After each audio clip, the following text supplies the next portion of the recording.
सैया चोली एगो हमारा के सिवा द सैया चोली एगो हमारा के चियरल बा काज सैया टूटल बा बटनिया चला ला परहिया लोगवा नी रखे बदनिया चुमा चाटी कैला राते फरला मारा के चुमा चाटी कैला राते फरला मारा के सिवा द सैया चोली एगो हमारा के सिवा द सैया चोली एगो हमारा के सिवा द सैया चोली एगो हमारा के सिवा द सैया चोली एगो हमारा के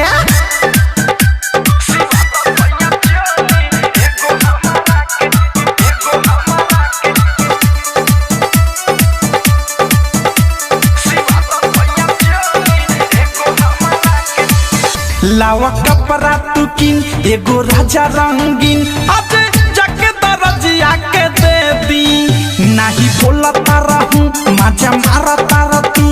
ना देव तो बोला हो के दी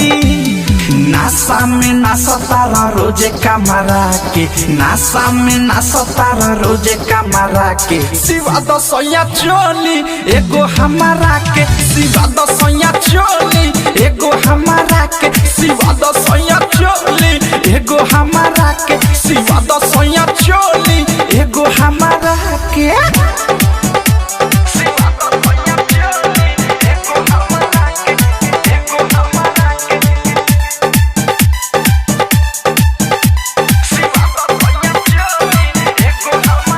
हस प्रेमी अवधेश अनुराग या मुकेश संगे थारुआ मिठू मिसाइल नाही करता र खुश तू त बार मखी चूस चोली आज ले एको नसियाइल बाहर तुला बारा हो एक ना मारा के बाहर तुला बारा हो एक ना मारा के सिवा द सैया चोली एगो हमारा के सिवा द सैया चोली एगो हमारा के सिवा द सैया चोली एगो हमारा के सिवा द सैया चोली एगो हमारा के चियरल बा काज सैया टूटल बा बटनिया चला ला परहिया लोगवा नी रखे बदनिया चुमा चाटी कैला राते फरला मारा के चुमा चाटी कैला राते फरला मारा के सिवा द सैया चोली एगो हमारा के सिवा द सैया चोली एगो हमारा के सिवा द सैया चोली एगो हमारा के सिवा द सैया चोली एगो हमारा के।